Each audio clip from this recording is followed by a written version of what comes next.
Bismillahirrahmanirrahim. Innal hamdalillah nahmaduhu wa nasta'inuhu wa nastaghfiruh wa na'udzu billahi min shururi anfusina wa min sayyiati a'malina. Man yahdihillahu fala mudilla lahu wa man yudlilhu fala hadiyalah. Wa asyhadu an la ilaha illallah wahdahu la syarika lah wa asyhadu anna Muhammadan 'abduhu wa rasuluh. Amma ba'd. Rabbi shrah li sadri wa yassir li amri wahlul 'uqdatam min lisani yafqahu qawli. Rabbi zidni ilma warzuqni fahma. Allahumma inna nas'aluka ilman nafi'a wa rizqan tayyiba wa amalan mutaqabbala. Assalamualaikum warahmatullahi wabarakatuh.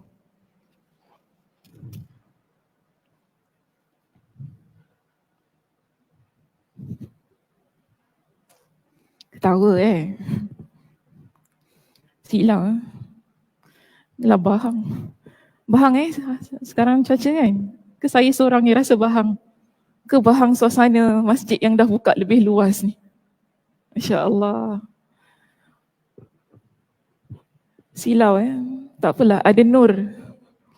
Ustazah ada nur, Masya Allah. Nak bawa main. Sebentar ya. Ustazah kan ada taklimat tadi. Terlambat sikit, minta maaf. Silap.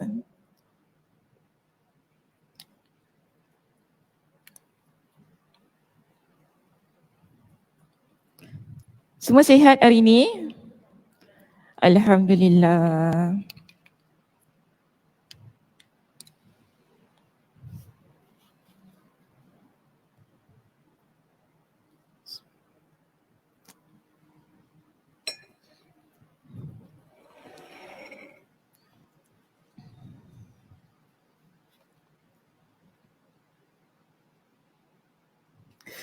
Okey baik, hari ini kita nak mulakan perbincangan di muka surat yang keberapa? 285. Kenapa lemah je ni? Dah makan belum? Belum. Alah cik. Tak ada makanan lah Liza nak bagi. Tak apa ya, lepas ni mesti geng Marhaban pergi makan kan? Ya? Hari ni? Oh Masya Allah. Geng Marhaban tu diorang punya geng lah. Muslimah ni ada geng-geng dia kan. Tak tahu ada geng apa lagi kat dalam kuliah ni. Okey baik, Alhamdulillah. Hari ini kita akan menyambung perbincangan kita di muka surat 285.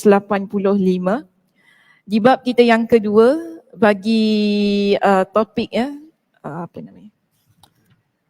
Bab hadis Nabawi kita masuk pada bahagian yang kedua pada pagi ini yang bertajuk petunjuk Nabi adalah petunjuk yang sempurna.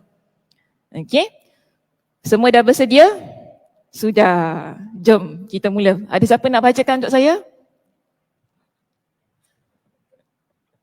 Baik, kita pergi kepada poin kita yang A di situ. Sunnah Nabi Muhammad sallallahu alaihi wasallam.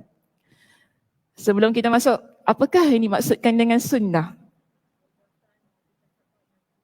Perbuatan dan percakapan Nabi. Okey, ada lagi yang nak tambah? Ya? Apa dia Kak Sung? Kuat sikit Kak Sung. Tahulah belum makan.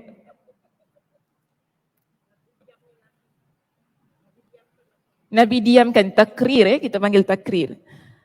Selain itu, Fitri ada apa? Kalau kita lakukan, kita mendapat pahala. Okay, boleh. Ada yang lain selain itu? Sunnah begitu. Ini sunnah Nabi. Selalu orang kata gitu kan? Ini sunnah Nabi ni. Okey. Mungkin ada antara kita kata sunnah tu apa? Sunnah tu macam mana? Tadi ada muslimah kita Kak Som kata sunnah Nabi tu perbuatan, ucapan Nabi. Kemudian apa yang Nabi diamkan. Fitri kata kalau kita buat, kita dapat pahala. Dia bagi pahala kat situ. Ada tak yang lain nak tambah? Ya, silakan. Allah. Apa tu sunnah?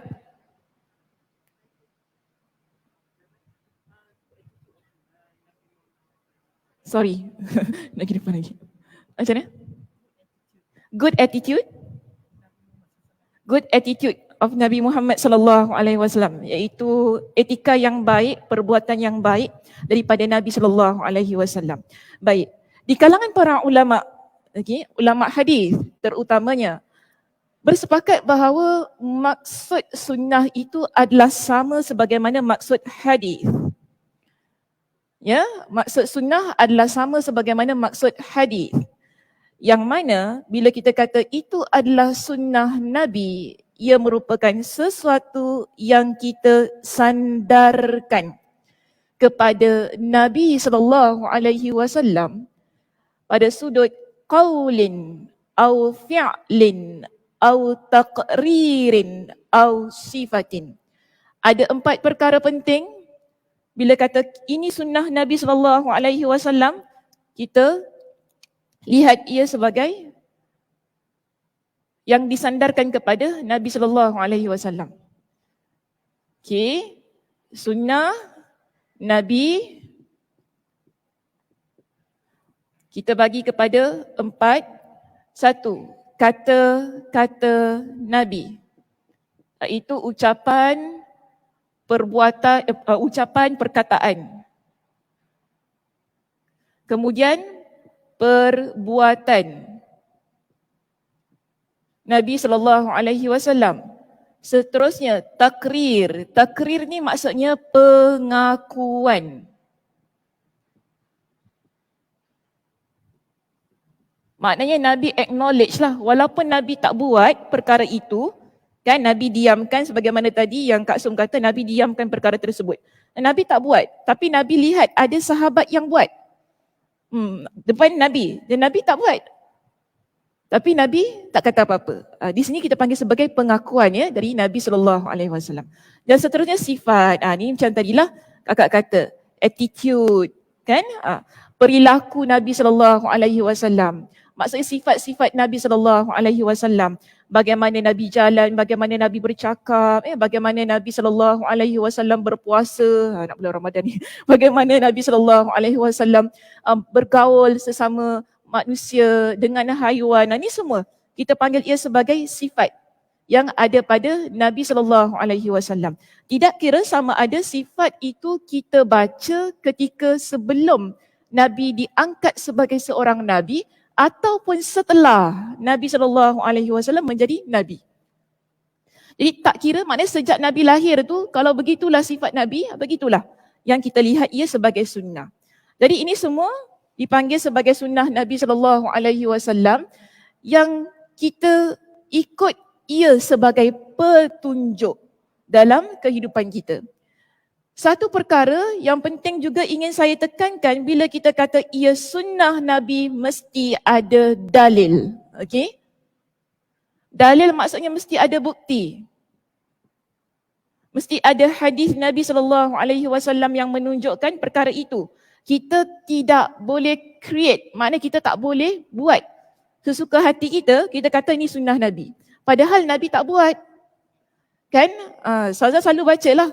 Ada orang kalau kadang-kadang suka share kan, sunnah masuk dapur. Pernah baca? Tak pernah baca. Sunnah masuk dapur. Okay?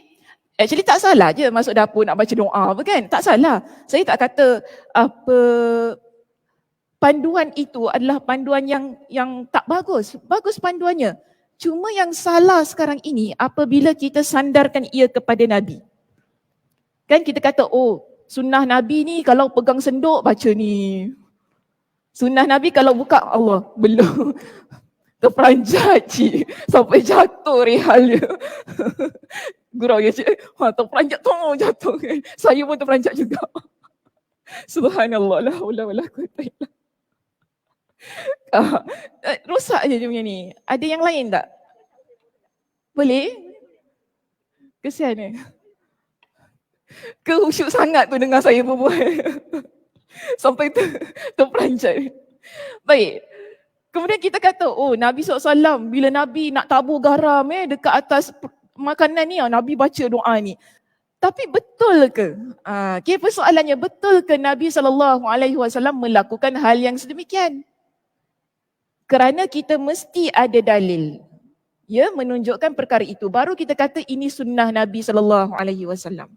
Kalau tidak ada dalil, dalil tu maksudnya ada hadis, ada riwayat yang jelas kepada kita bahawa ini yang ditunjukkan. Mungkin diceritakan oleh Aisyah radhiyallahu anha, diceritakan oleh Abu Hurairah contohnya, diceritakan oleh Ibn Abbas di kalangan para sahabat Nabi. Mereka memang nampak Nabi masak macam mana.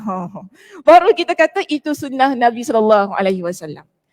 Jadi setiap sesuatu yang kita sandarkan kepada Nabi, yang kita sebut ia sebagai sunnah, tidak kira sama ada tentang kata-kata Nabi ataupun perbuatan Nabi, pengakuan Nabi, sama juga dengan sifat Nabi SAW, semuanya mesti bersandarkan kepada dalil yang tepat. Kalau tidak, dia akan jadi pemalsuan. Kita sandarkan sesuatu yang tak betul kepada Nabi. Kan? Nabi tak buat, kita kata Nabi buat. Ini kenapa? Kenapa saya tekankan perkara ini? Kenapa kita tak boleh buat begitu? Nabi tak cakap, kita kata Nabi cakap. Dan Nabi dah kata dalam hadis, siapa yang berbohong atas namaku, maka siap sedialah tempatnya dalam api neraka. Ini ancaman dari Nabi SAW tentang orang yang memalsukan satu perkara lalu kata ini baginda SAW lakukan. Semua orang takkan suka kalau sekiranya dia tak buat perkara itu tapi kita kata dia buat. Saya tak suka. Saya contoh diri saya. Saya tak suka kalau saya tak cakap satu perkara tapi tiba-tiba ada jemaah kata Ustazah Sakinah cakap. Kita mesti marah kan? Cik marah tak cik? Marah, mesti marah punya kan. Kita tak cakap tiba-tiba orang cakap, kita cakap fitnah tau, pandai gitu fitnah tau awak, saya tak cakap awak cakap saya cakap dosa tau masuk neraka.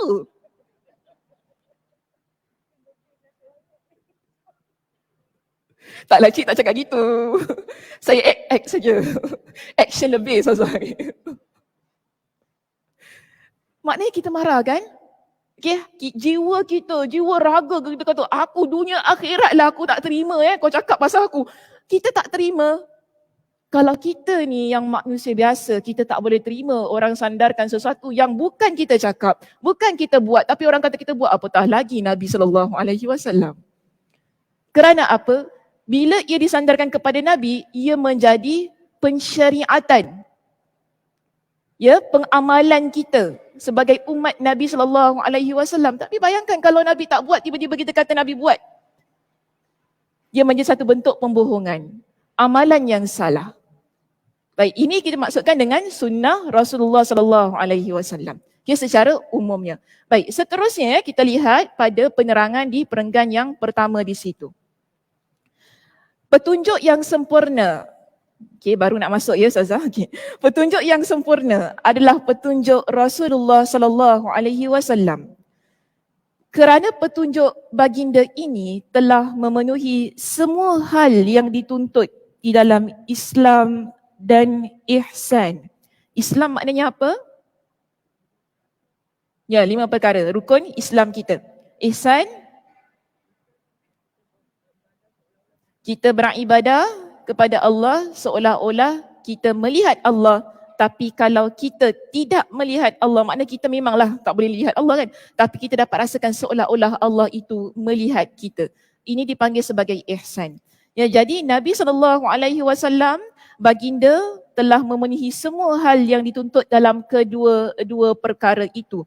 Maknanya Nabi tunjukkan kepada kita Islam itu bagaimana, ihsan itu bagaimana. Nabi berikan kepada kita dengan petunjuk yang baik sekali.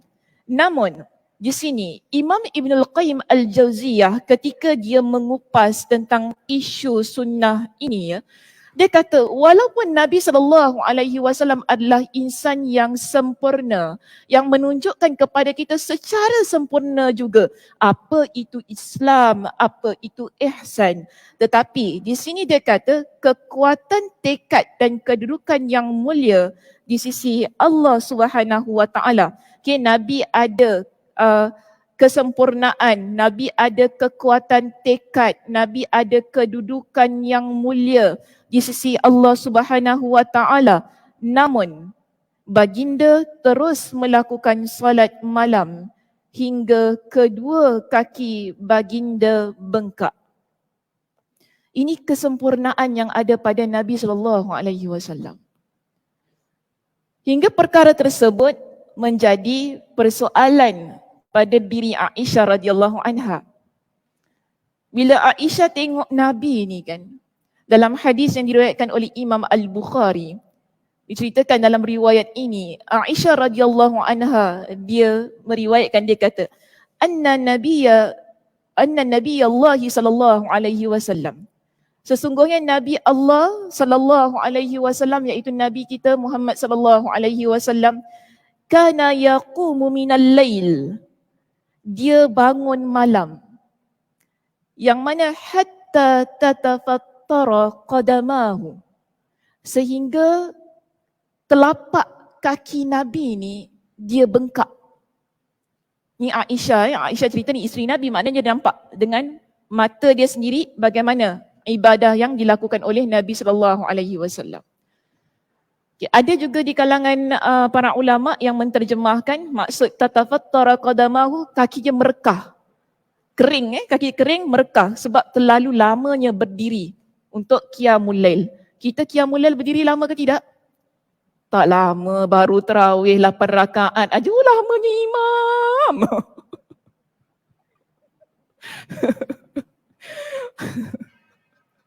Kan kita, imam baru baca, kita dah mula, oh imam baca surah Al-Baqarah, Allah Baqarah, kaki dah menggeletar dah tu.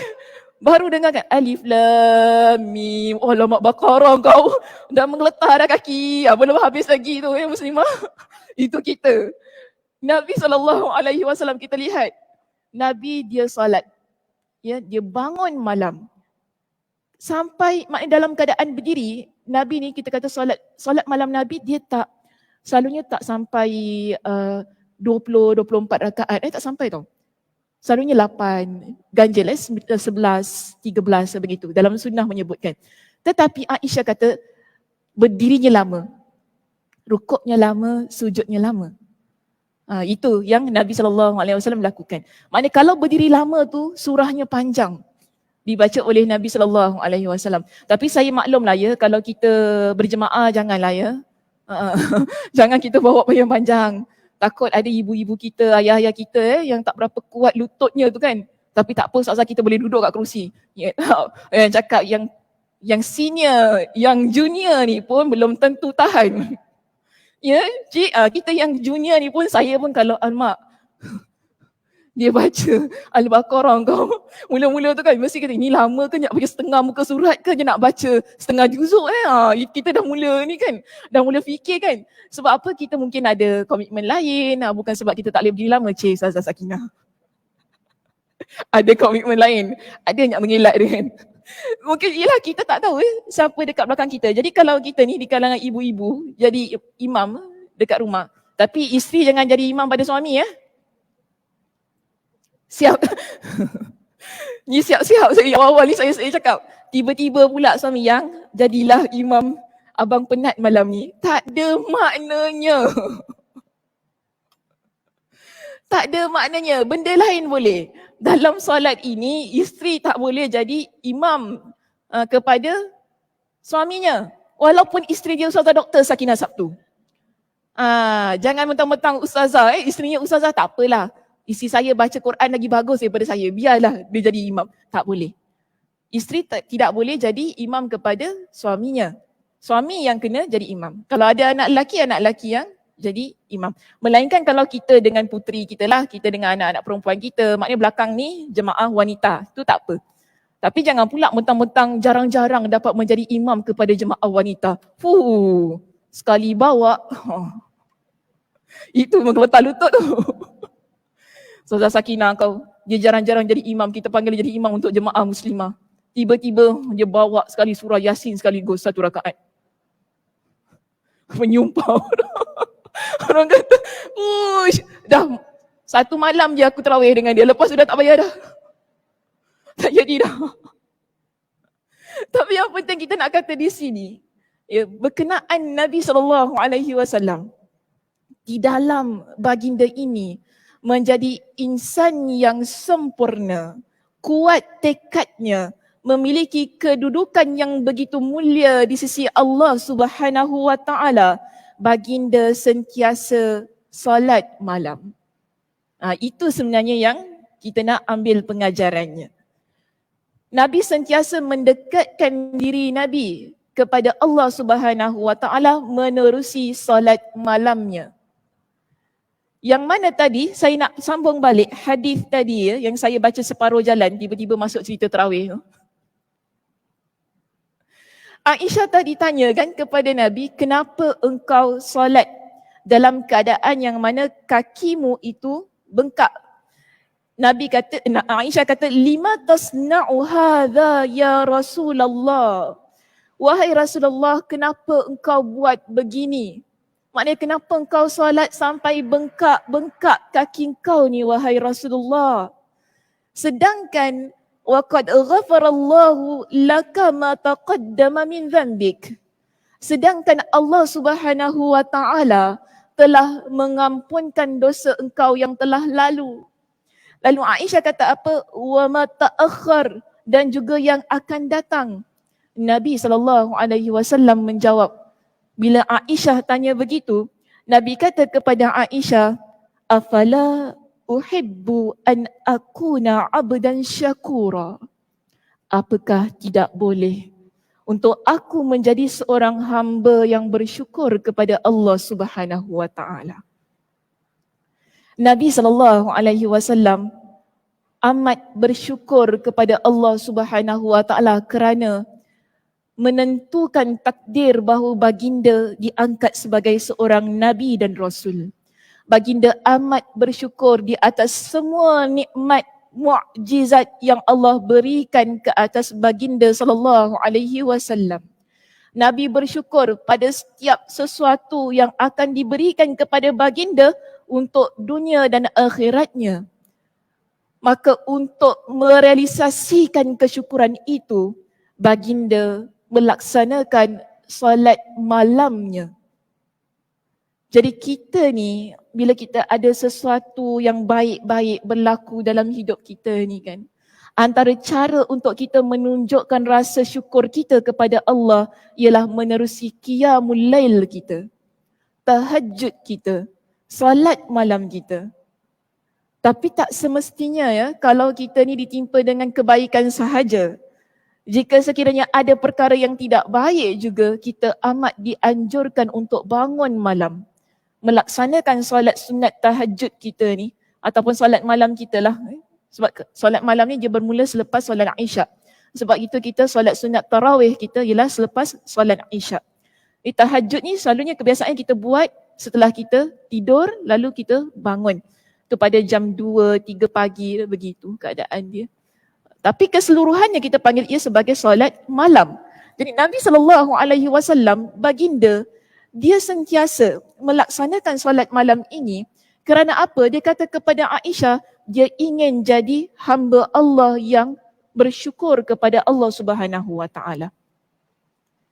Pada line kita ataupun baris yang berikutnya, disebutkan bahawa bukan Nabi ini dia hanya solat malam, tapi baginda juga terus berpuasa sampai dikatakan bahawa beliau tidak pernah berbuka. Bukan begitu maksudnya Nabi ni dilihat sering berpuasa. Sampai orang kata, Nabi ni buka ke tak ni macam itu. Itu maksud pada ayat ini. Jangan salah faham. Maknanya Nabi dia tidak mengamalkan satu bentuk puasa yang mana tidak berbuka. Tapi dilihat seolah-olah macam tak berbuka. Asyik tengok je jumpa Nabi, Nabi puasa. Jumpa Nabi, Nabi puasa. Begitu. Maknanya Nabi banyak berpuasa dalam kehidupan Nabi SAW. Jadi Nabi banyak berpuasa sunat di samping berpuasa di bulan Ramadan yang merupakan puasa wajib kepada umat Islam. Dan di antara puasa yang biasa Nabi SAW lakukan ialah puasa Isnin Khamis. Okey, itu puasa yang biasa Nabi SAW amalkan. Jadi Nabi kata dalam sebuah hadis yang diriwayatkan oleh Imam At-Tirmidzi dengan sanad yang sahih, Nabi sebutkan tu'radul a'mal yaumal itsnain wal khamis. Amalan kita ni dibentang pada setiap hari Isnin dan hari Khamis.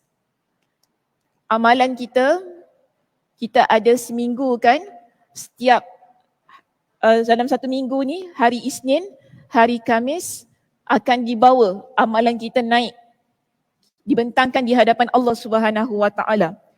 Lalu Nabi kata apa? Fa uhibbu ayyurada amali wa ana shaim.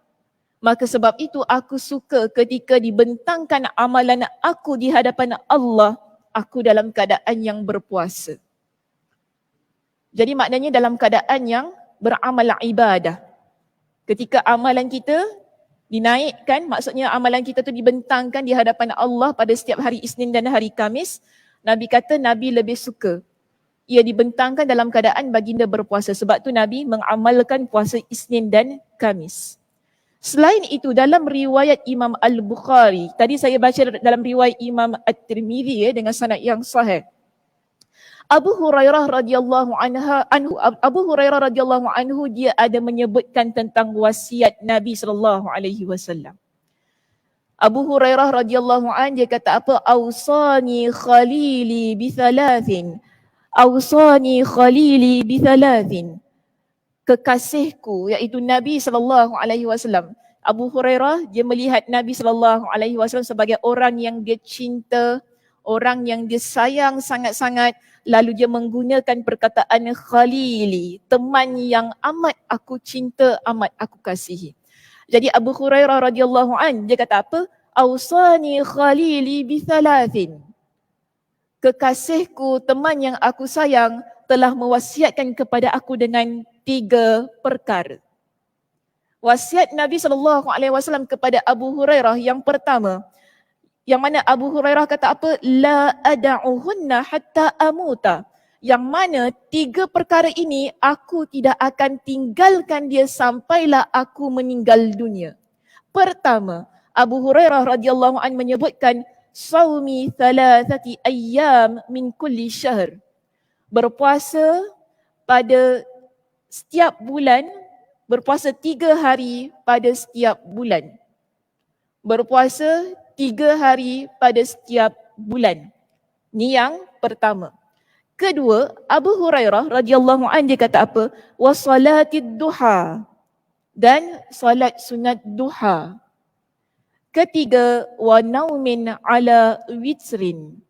Dan tidur dalam keadaan yang sudah melaksanakan salat witir. Ada 3 perkara, saya ulang kembali ya. Mungkin ada yang sedang menyalin di sini. Abu Hurairah radhiyallahu anhu kata apa? Nabi SAW telah mewasiatkan kepada aku dengan 3 perkara yang mana aku tidak akan meninggalkannya hinggalah, maknanya aku akan buat perkara ini sampai aku menghembuskan nafasku yang terakhir. Pertama dia kata apa? Berpuasa 3 hari pada setiap bulan. Kedua, salat sunat duha. Ketiga, apa tadi? Tidur dalam keadaan yang telah melaksanakan solat witir. Maknanya senang kita kata, kita buat solat witir. Jadi ini 3 perkara sunnah yang Nabi SAW lakukan, Nabi SAW amalkan, yang mana Nabi SAW wasiatkan kepada Abu Hurairah radhiyallahu anhu untuk lakukan juga. Jadi pada 3 wasiat itu ada puasa kan? Pertama tadi 3 hari. Okay, 3 hari setiap bulan. Hadis tadi yang saya bawa adalah hadis riwayat Imam Al-Bukhari. Bila kita rujuk dalam hadis yang diriwayatkan oleh Imam At-Tirmidzi dengan sanad yang hasan sahih, Imam At-Tirmidzi meriwayatkan sebuah hadis yang menunjukkan 3 hari setiap bulan tu bila? Okey? Dalam hadis ini Nabi sebutkan kepada Abu Dhar. Kalau tadi Abu Hurairah, jangan tertukar ya. Okey? Tadi hadis riwayat Imam Al-Bukhari, sahabatnya nama Abu Hurairah tentang 3 perkara. Sekarang ini saya nak sentuh tentang 3 hari yang Nabi SAW sebutkan tadi kepada Abu Hurairah. Ketika Nabi memberikan pesanannya kepada seorang sahabat Nabi yang lain bernama Abu Dhar. Nabi kata kepada Abu Dhar, "Ya Aba Dharrin, wahai Abu Dhar, idza sumta minasyahri thalathata ayyam, jika engkau nak berpuasa 3 hari pada setiap bulan ini, fasum, maka berpuasalah thalasa asyrata wa arba'a asyrata wa khamsa asyrata." Ini kita panggil sebagai hari-hari putih, iaitu pada 13, 14 dan 15. Ikut pada tahun hijrah kita. Jangan ikut kalender Masihi ya. Kalau kalender Masihi tak jadi. Ikut kalender hijrah kita. Iaitu 13, 14, 15 setiap bulan. Kita berpuasa sunat. Ini adalah yang biasa dilaksanakan oleh Nabi SAW. Untuk menunjukkan kepada kita, bayangkan kalau Nabi setiap minggu dia puasa Isnin Khamis, tambah 13, 14, 15. Itu belum lagi puasa-puasa sunat yang lain kan, yang Nabi SAW ada ajarkan kepada kita. Maknanya banyak kan. Setiap minggu puasa 2 kali. Jadi kalau 4 minggu berapa kali tu? 8. Okay, tambah 3, 11. Kita ada 30 hari. 30 hari minus 11, belajar matematik hari ni. Bakinya itulah kita tak puasa kan? Tapi orang perempuan lain Ustazah. Orang perempuan dia memang mesti ada waktu dia tak puasa kan, begitu. Cuma kalau kita ada kesempatan, rebutlah peluang itu. Lagi-lagi kita wanita kan, maknanya kita tahu, minggu ni saya tak boleh puasa. Jadi ada lagi 3 bulan, ada lagi 3 minggu tu yang kita boleh puasa, rebutlah peluang untuk puasa Isnin dan Khamis. Dan kalau kebetulan semasa kita tidak datang haid itu berlaku ataupun jatuh pada 13, 14 dan 15 itu tadi, dipersilakan untuk kita amalkan sebagaimana yang tadi Abu Hurairah kata, aku takkan tinggalkan ia. Okay, aku tak akan tinggalkan ia sampai aku meninggal dunia. Untuk menunjukkan kepada kita tentang keutamaannya.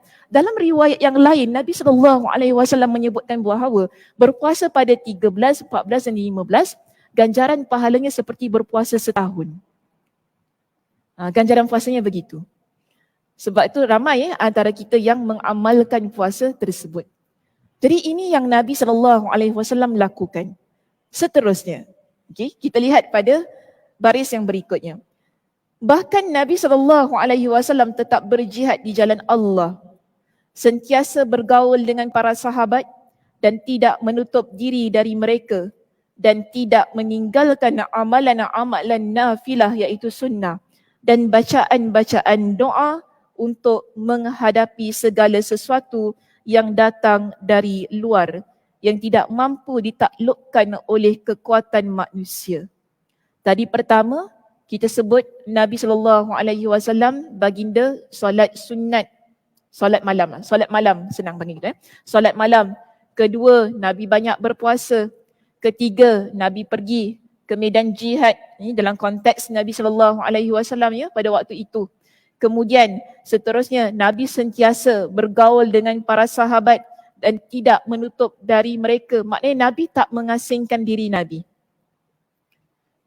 Dalam keadaan yang dia itu seorang Nabi, ada kedudukan yang mulia, Nabi hidup sebagaimana manusia yang biasa. Nabi tak mengasingkan diri Nabi, dah aku nak zikir je kepada Allah, aku tak nak campur dengan orang ramai. Adakah Nabi begitu? Jika Nabi begitu, bagaimana kita nak dapatkan sunnah tadi? Nampak ya? Kita sedang bincang tentang sunnah Nabi SAW. Kalau Nabi, dia tak campur orang, macam mana kita nak tahu bagaimana muamalah Nabi dengan jiran? Kalau Nabi ni jenis yang tak campur orang, dia duduk je dalam rumah dia, zikir kepada Allah, qiyamul lail setiap hari, berpuasa. Bagaimana kita nak tahu kalau Nabi SAW itu dia menyelesaikan apa-apa isu yang berlaku di kalangan para sahabat? Kita tak ada contoh. Kerana apa? Bila kita kata sunnah, it's about our lifestyle. Tentang gaya hidup kita.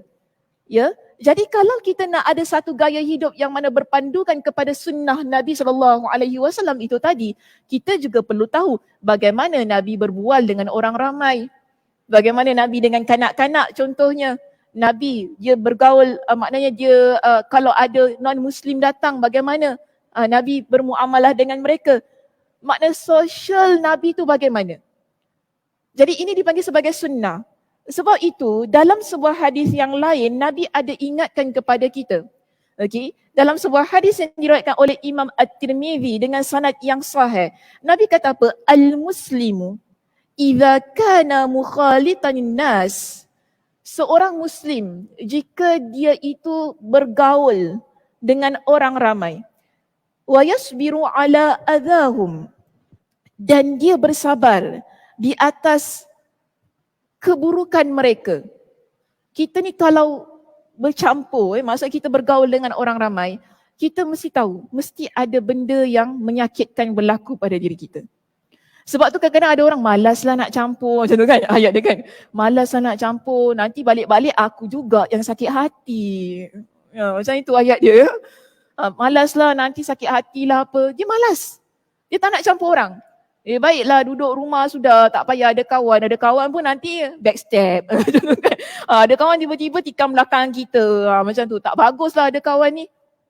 Tapi Nabi kata, seorang yang dinamakan sebagai Muslim, bila dia bergaul dengan orang ramai dan dia bersabar di atas setiap keburukan mereka, apa yang mereka buat yang menyebabkan dia rasa tersakiti, disakiti, yang buat dia rasa terluka, mungkin dengan ucapan orang ramai. Kan kita kadang berapa ramai orang kita tak kenal, bila dia cakap sakitnya hati, macam tu kan, kita tak kenal dia, tapi jumpa-jumpa dekat bus stop, tiba-tiba dia cakap sesuatu yang buat kita rasa terluka.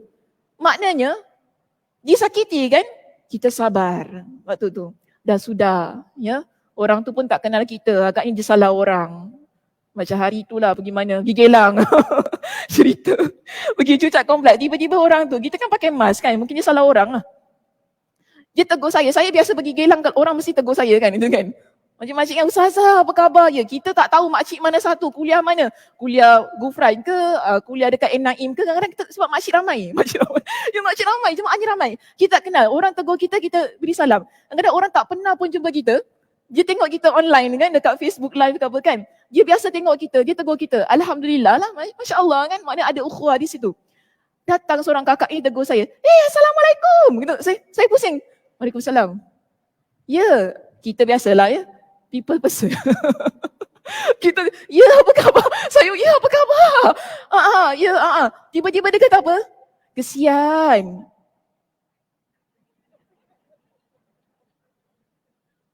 Apa yang kesian? Dalam hati kita kan, kesian lah tak apa, saya tahu kisah awak.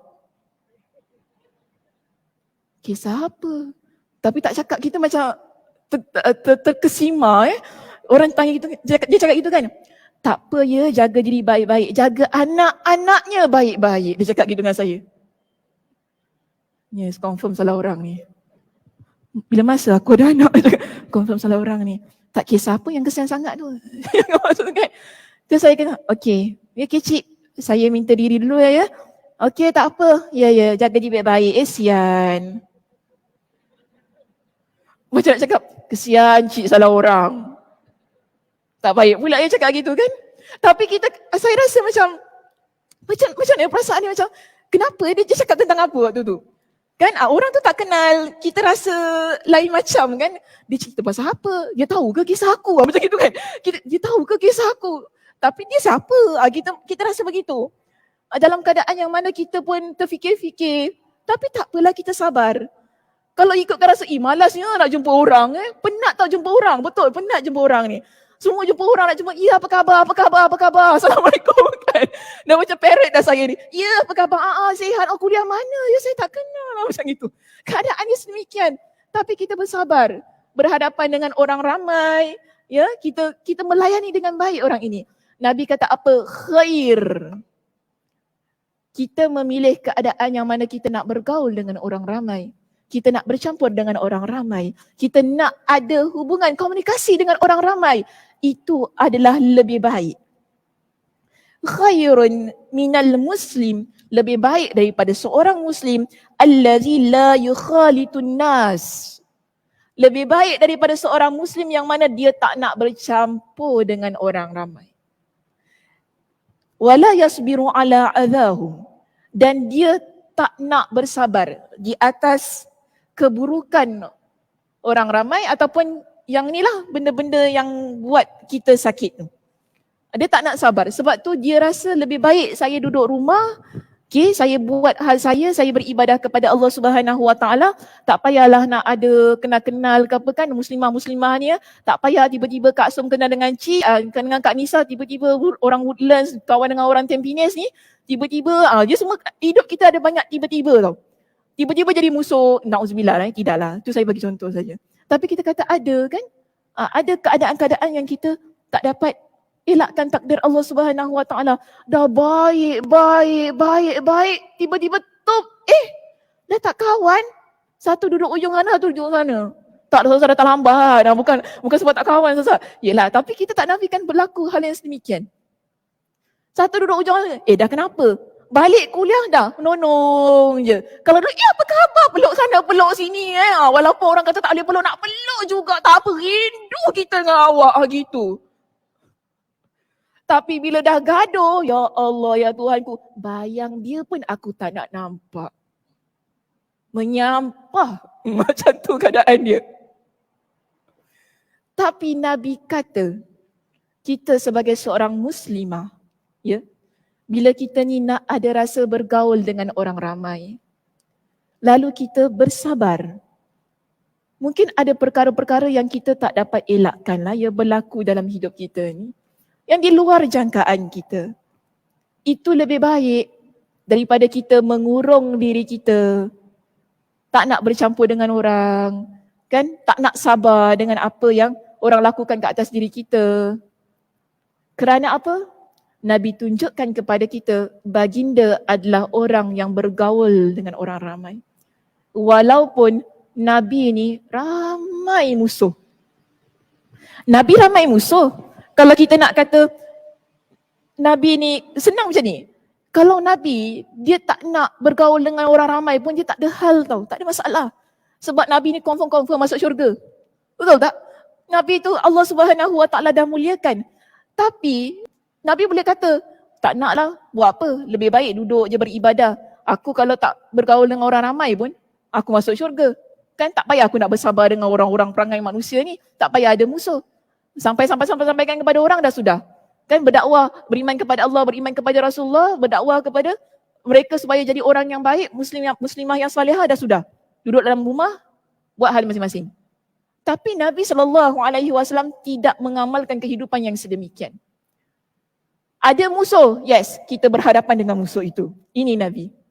Bukan orang yang lari dari masalah. Tapi baginda tunjukkan kepada kita, jadi seorang muslimah yang menyelesaikan masalah. Berhadapan dengan orang ramai. Apa-apa isu kita selesaikan ikut sebagaimana yang Nabi SAW ajarkan kepada kita. Baik, tadi seterusnya tadi kita ada sebut bahawa Nabi tidak meninggalkan amalan-amalan nafilah, iaitu amalan-amalan sunnah.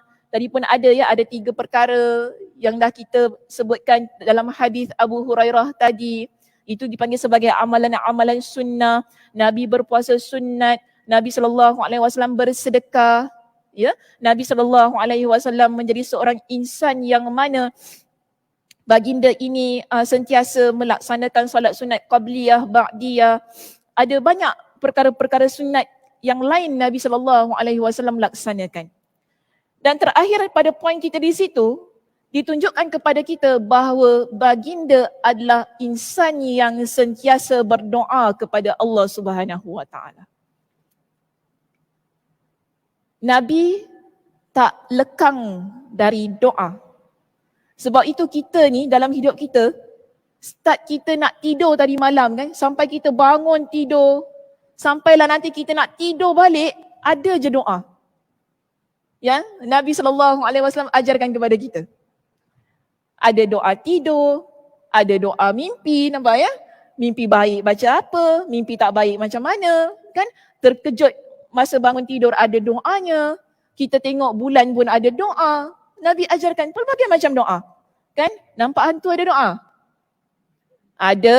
Jangan cakap tak ada. A'udzubillahi minasyaitanirrajim. Ada doanya. Mesti ada doa ni. Kita nak masuk tandas ada doa. Kita nak istinja ada doa. Kan cantik agama kita ini. Setiap sesuatu yang kita lakukan, ia dimulakan dengan doa. Maaf ya saya kata, hingga kepada hal kita di atas katil pun, Nabi ajarkan dengan doa.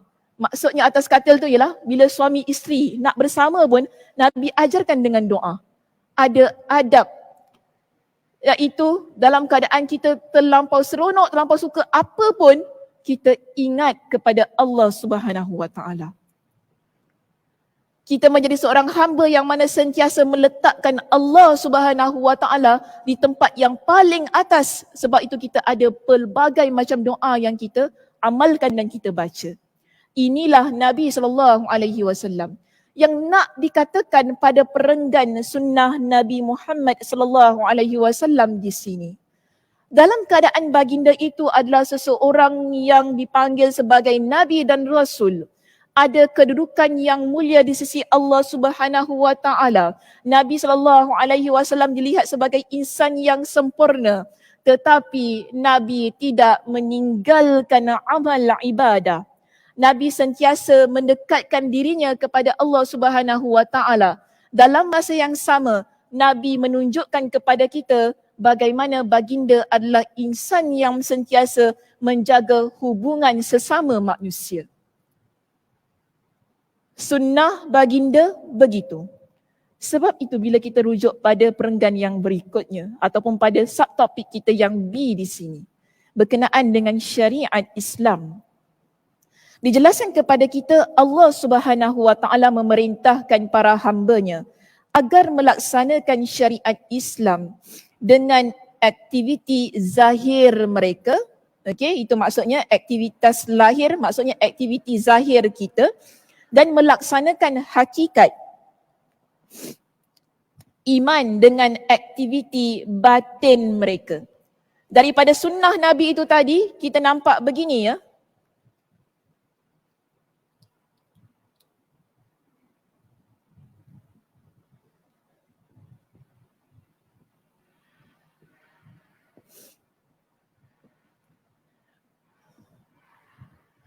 Daripada sunnah Nabi SAW itu tadi, kita jelas bahawa zahir dan batin terserlah keimanan yang ada pada Nabi SAW.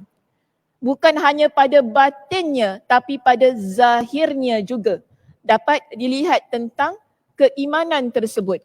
Maka sebab itu, kita lihat di sini dia jelaskan kepada kita.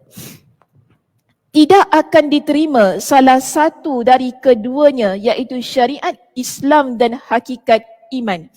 Bila kita kata zahir, ini disebut sebagai syariat Islam.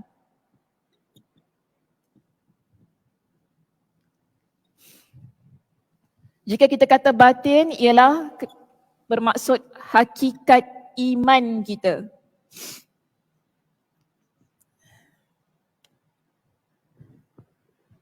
Jadi ada dua perkara ya.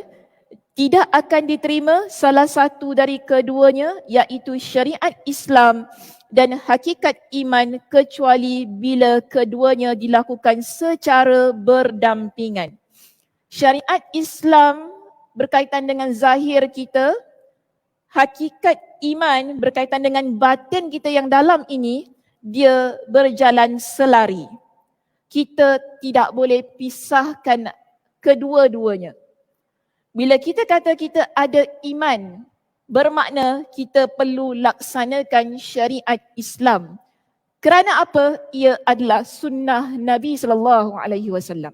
Nabi tunjukkan kepada kita, iman bukan hanya semata-mata pada batin. Tapi dalam sunnah Nabi SAW itu tadi, Nabi buktikan iman adalah engkau melaksanakan syariat Islam sebagaimana Nabi SAW laksanakan syariat Islam itu tadi. Jadi zahir dan batinnya. Kita tak boleh pilih salah satu antara kedua ini ya muslimah. Kita tak boleh kata, oh saya cuma nak hakikat iman saja, saya tak nak syariat Islam. Dia tak jadi, tak boleh begitu. Mungkin ada orang kata, oh saya nak ada secara zahir je Islam. Tapi dalam hati saya tak nak. Itu jadi apa? Munafik. Itu jadi orang munafik. Zahirnya sahaja nampak hakikat Islam tu kan. Tapi hakikat iman dia tak ada. Sebab tu tadi Imam Ibn Qayyim Al-Jauziyah kata apa? Kita tak boleh. Untuk melaksanakan salah satu, ia mesti berjalan berdampingan, selari, seiring dan sejalan. Sekali lagi nak nyanyi. Okay. Seiring dan sejalan ya. Tu. Dia mesti jalan selari dan seiring. Kita tak boleh choose. Kerana inilah yang Nabi SAW tunjukkan. Okey, baik. Kita pergi kepada muka surat yang berikutnya. Didatangkan kepada kita dengan bukti-bukti yang lain. Kenapa mesti jalan selari? Kenapa mesti jalan berdampingan? Dalam kitab Al-Musnad, terdapat sebuah hadis yang diriwayatkan dengan sanad yang marfu'. Sanad marfu' maksudnya sampai kepada Nabi SAW yang menyatakan al-Islamu alaniyah. Al-Islam alaniyah wal imanu fil qalbi. Islam adalah sesuatu yang dilakukan secara terang-terangan, zahir. Bila kita kata Islam, maknanya zahirnya kita nampak Islam. Okey? Wal imanu fil qalb. Tapi kalau kita kata iman, iman itu adalah di dalam hati. Berkaitan dengan kebatinan seseorang ataupun dalaman seseorang. Jadi dia kata begini, dengan demikian setiap orang yang kondisi zahirnya beragama Islam tetapi hal itu tidak boleh membuatnya meraih hakikat iman yang terselubung di dalam hati, maka keislamannya itu tidak memberikan manfaat baginya. Kalau seseorang hanya, dia kata tadi, zahirnya sahaja kita nampak beragama Islam, ya, tetapi hati dia tidak meraih hakikat iman, maka di sini dia kata keislamannya, apa yang dia buat daripada sudut syariat itu tidak memberikan apa-apa kepada dia. Kan ada orang dia kata, oh saya nak try puasa tapi saya tak beriman kepada Allah. Kan ada orang gitu kan nak try. Adakah kita kata dia seorang yang beriman kepada Allah? Tidak. Nampak dia puasa bagus dia kan. Kan kadang-kadang ada non-Muslim kan. Dia nak puasa, dia nak rasa. Macam mana orang Islam ni puasa? Ramai orang yang gitu. Nak tengok macam mana orang Islam ni solat. Nak tengok kan, dan ada yang mereka try. Tapi adakah kita nampak kalau zahirnya dia buat gitu, kita kata dia itu seseorang yang hakikat imannya ada? Tidak, belum tentu. So kita tak kata orang ini memiliki keislaman yang sempurna atau kita keimanan yang jitu pada dia. Melainkan dia kata di sini, hingga ada segelintir keimanan di dalam batinnya. Hinggalah sampai batin dia itu mengakui tentang Allah. Dia mengakui Allah itu Esa, Nabi SAW itu adalah Rasulullah yang diutuskan. Mengakui semua yang ada dalam agama ini sebagai satu bentuk syariat kehidupan yang wajib diimani. Barulah dikatakan syariat dan syariat Islam dan hakikat iman itu dapat digabungkan. Begitu juga dia jelaskan. Demikian pula sebaliknya. Keberadaan iman dalam batin seseorang yang tidak melaksanakan syariat Islam secara zahir tidak akan membuahkan manfaat sebesar apapun kekuatan iman yang dimilikinya. Kalau tadi, perenggan yang tadi, Imam Ibn Qayyim kata apa? Orang tu dia cuma nak buat yang ini saja. Ini dia tak nak. Tapi perenggan kita yang berikutnya di sini, dia kata ada orang dia cuma nak ni je. Kan, dia nak beriman je. Tapi tak nak solat, tak nak puasa. Asal macam ada budak-budak pula. Tak nak solat, tak nak puasa. Kan, dia tak nak lah semua. Tak nak lah. Saya tak nak semua. Saya cuma nak beriman je kepada Allah. Boleh? Sebab kita ada rukun iman dan rukun Islam. Ya, kita ada rukun iman dan rukun Islam. Rukun iman kita tak boleh ada hanya itu sahaja dalam hati. Tapi kita perlu merealisasikan rukun Islam kita, iaitu syariat Islam tadi. Sebagaimana yang Nabi SAW lakukan. Sunnah yang Nabi tunjukkan. Kita lihat Nabi, dalam hadis-hadis Nabi, dalam sejarah-sejarah yang ditunjukkan pada kita, sejarah kehidupan Nabi SAW, Nabi dia adalah orang yang buat syariat Islam, melaksanakan syariat Islam itu. Bukan semata-mata Nabi kata, aku beriman kepada Allah yang Esa, bukan begitu.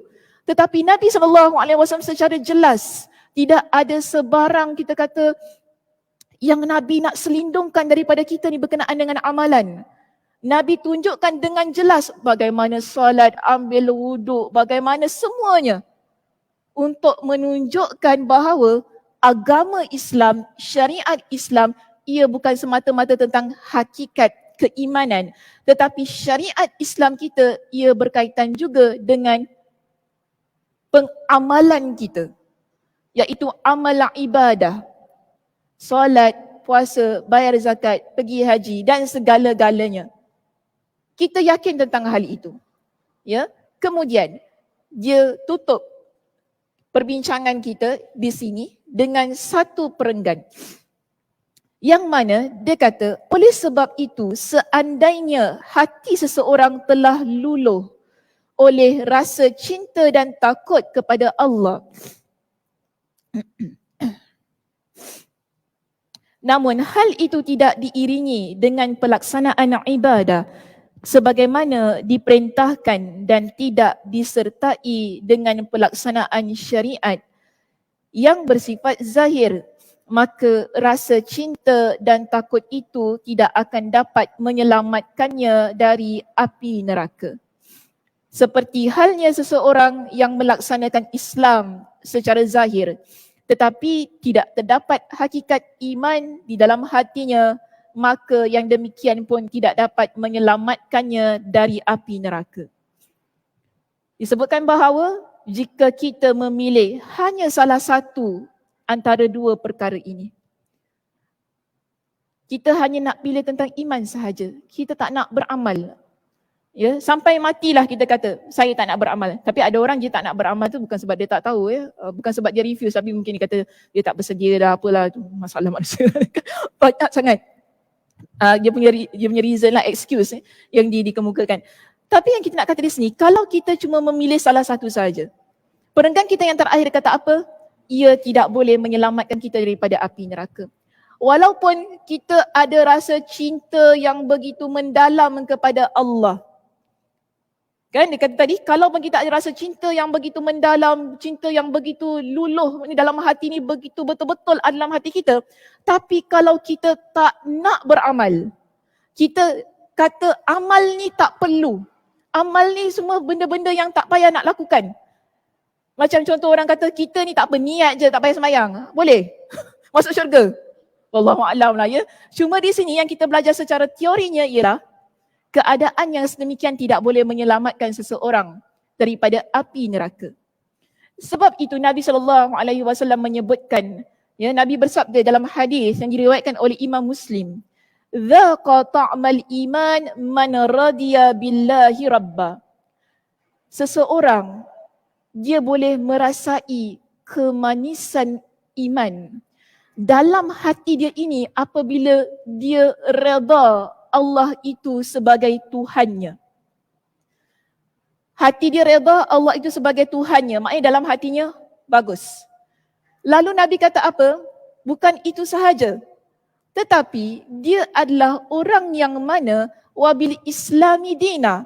Dia orang yang mana dia juga redha Islam itu sebagai agamanya. Dengan kata lain, orang ini dia bukan semata-mata beriman kepada Allah, tetapi dia redha bahawa agama Islam ini adalah agama saya dan agama Islam inilah pengamalan saya, syariat saya. Wa bi Muhammadin rasulah, dan Nabi SAW sebagai seorang rasul. Di dalam hadis yang lain yang diriwayatkan oleh Imam Abu Daud dengan sanad yang sahih, Nabi SAW bersabda, Nabi kata dalam hadis itu, man qala, siapa yang dia menyebutkan ataupun dia kata raditu billahi rabba, aku reda bahawasanya Allah itu adalah Tuhanku, wabil islami dina, Islam itu adalah agamaku, wabi Muhammadin rasula, dan Muhammad itu adalah rasulku, wajabat lahul jannah, maka wajib Allah masukkan dia ke dalam syurga. Kenapa wajib Allah masukkan dia ke dalam syurga? Kerana hati dia bukan semata-mata tentang aku beriman kepada Allah, tetapi hati dia, pengamalan dia adalah orang yang sentiasa ingin beramal soleh dan beramal ibadah. Maka sebab itu wajib Allah masukkan dia ke dalam syurga, Nabi kata. Amal ibadah amat penting dalam hidup kita. Kerana amal ibadah ini ia menjadi sesuatu saksi, bukti kita sebagai seseorang yang beriman kepada Allah Subhanahu wa taala. Nabi SAW dalam hadis yang diriwayatkan oleh Imam An-Nasai, di dalam hadis itu Nabi SAW menyebutkan bahawa kita ini biasa kan dalam hidup kita akan berusaha untuk menegakkan hak sesama Muslim kita. Kita akan berjidal, kita akan berdebat untuk mempertahankan hak kawan kita, teman kita. Di dunia begitu, bila kita baik dengan kawan kita ni, kita kalau apa-apa yang berlaku kepada kawan kita ni, kita akan pertahankan hak dia. Kita akan usaha. Kerana apa? Ini kawan kita. Tetapi Nabi SAW, Nabi kata begini, di hari kiamat, kalau dekat dunia kalian begitu, di hari kiamat ia lebih dahsyat kalian pertahankan hak teman-teman kalian. Sehingga Nabi kata kalian akan berdebat dengan Allah Subhanahu wa taala. Ia menjadi sesuatu perdebatan yang paling dahsyat, Nabi kata. Nabi sebutkan ketika ada di kalangan orang yang beriman telah selamat masuk ke dalam syurga, mereka ni akan cari teman-teman mereka. Kan mereka kata kepada Allah, mereka kata Rabbana ikhwanuna. Ya Allah, saudara-saudara kami, teman-teman kami, mereka yusalluna ma'ana. Mereka adalah orang yang salat bersama dengan kami. Wa yasumuna ma'ana, mereka adalah orang yang berpuasa bersama dengan kami. Wa yahujjuna ma'ana, mereka adalah orang yang menunaikan haji bersama dengan kami. Maknanya, bila kita beriman kepada Allah, kita melakukan amal soleh, syariat Islam kita ini, kawan-kawan kita lihat kita adalah seorang muslimah yang solat. Kawan-kawan kita menjadi saksi kita adalah muslimah-muslimah yang berpuasa. Mungkin ada yang pergi umrah bersama-sama, kita menjadi saksi atas amalan kawan-kawan kita. Dalam hadis riwayat Imam Ahmad menyebutkan tentang perihal zakat. Kita nampak kawan kita bayar zakat, kita jadi saksi atas amalan itu. Atau dengan kata lain, apa jua amal yang termasuk dalam syariat Islam yang kita saksikan bahawa dilakukan oleh teman kita, teman kita akan datang di hadapan Allah. Teman-teman kita yang Muslim ini akan beritahu kepada Allah apa yang temannya itu tadi telah lakukan ketika dia di dunia. Tapi bagaimana kalau kita jadi muslimah yang tak nak solat? Ini yang saya nak kita semua fikirkan bersama. Jadi seorang muslimah yang tak nak berpuasa, tak nak buat perkara-perkara ibadah, bagaimana teman-teman kita ni nak jadi saksi? Itu pentingnya amalan ibadah dalam hidup kita. Dia bukan semata-mata tentang kita nak merealisasikan keimanan kita kepada Allah. Tetapi amal ibadah kita ini, ia mampu menjadi bukti kukuh kepada teman-teman kita untuk menyelamatkan kita daripada api neraka. Dan mereka kata kepada Allah, kawan saya, saudara-saudara kami, mereka adalah insan yang yusalluna ma'ana, wa yasumuna ma'ana, wa yahujjuna ma'ana, fa'adkhaltahumun nar. Tapi ya Allah, kenapa kau masukkan dia dalam neraka? Ini perdebatan yang berlaku antara orang yang dah masuk syurga dengan Allah. Maknanya kita tak puas hati. Kenapa Allah masukkan kawan-kawan kita ni yang solat, yang puasa, yang buat perkara-perkara baik ini, kenapa Allah masukkan mereka dalam neraka? Kita kata pada Allah, kenapa Allah? Kenapa kau masukkan dia dalam neraka? Nabi SAW bersabda. Nabi kata, Allah Subhanahu wa taala berfirman, "Idhabu, pergilah kalian, fa akhriju, maka kalian keluarkanlah, man araftahum minhum, orang yang kalian kenal di kalangan mereka." Allah berikan satu, kita panggil sebagai privilege, keutamaan. Allah berikan kebenaran untuk memberikan syafaat kepada orang yang beriman untuk menyelamatkan teman-teman mereka yang masuk dalam api neraka.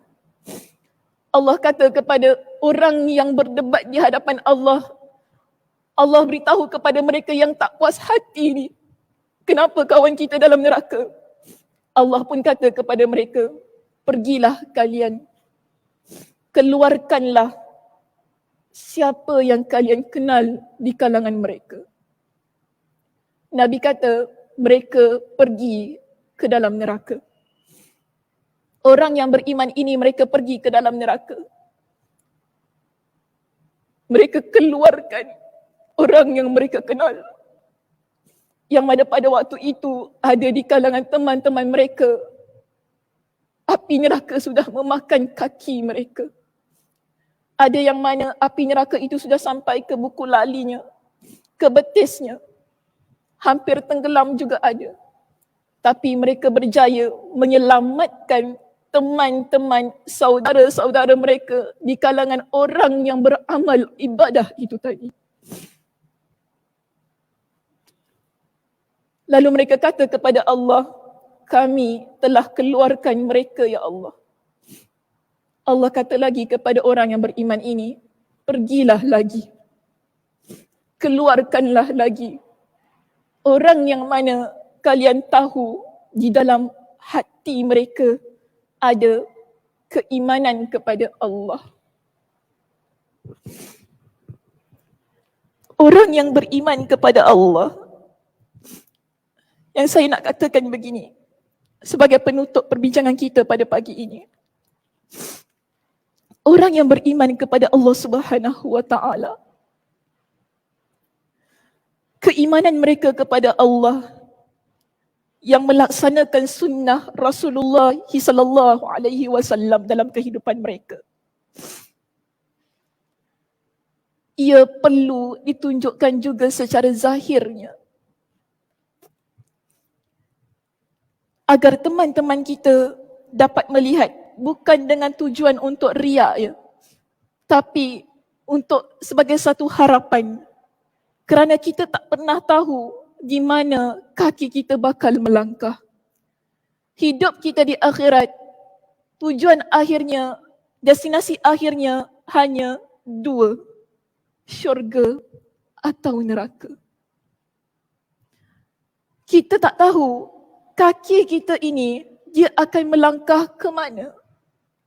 Walaupun kita rasa kita dah beramal ibadah dengan sebanyak-banyaknya, Walaupun kita rasa kita dah jadi seorang muslimah yang sesalihah mungkin, seorang muslimah yang mana benar-benar menjalankan syariat Islam, tapi kita belum tentu kaki kita ni akan melangkah ke mana. Atas dasar itu penting teman-teman muslimah kita yang ada di sini kenal kawan-kawan kita yang duduk sebelah kanan, kiri, depan dan belakang.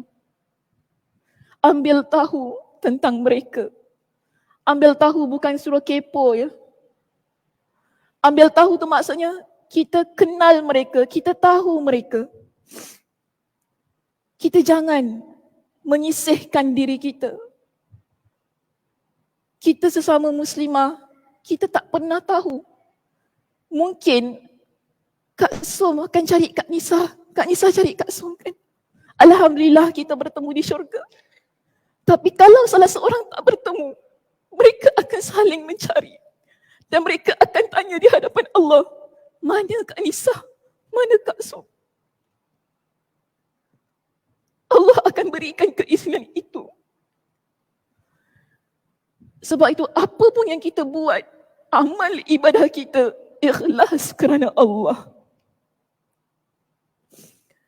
Seandainya jika memang saya juga tiada di syurga bersama anda, tanyakan saya kepada Allah, di mana Ustazah Sakinah? Mohon bantu saya juga di atas sesuatu yang telah saya usahakan di dunia, kerana mengajak hati-hati anda untuk menjadi seorang muslimah yang patuh kepada Allah, yang sentiasa takut kepada Allah dan akhirnya merasa tenang di dalam agama ini. Wallahu a'lam bissawab. Terima kasih di atas perhatiannya. Mudah-mudahan Allah Subhanahu wa taala memberkati kita. Dan mudah-mudahan Allah Subhanahu wa taala memberikan kepada kita dengan kekuatan jiwa dan perasaan untuk terus-terusan menjadi seorang muslimah yang salihah, yang jiwanya tenang, yang jiwanya sentiasa ingin dekat kepada Allah Subhanahu wa taala. Saya tutup dengan tasbih kafarah. Subhanakallahumma wa bihamdika asyhadu an la ilaha illa anta astaghfiruka wa atubu ilaik. Assalamualaikum warahmatullahi wabarakatuh.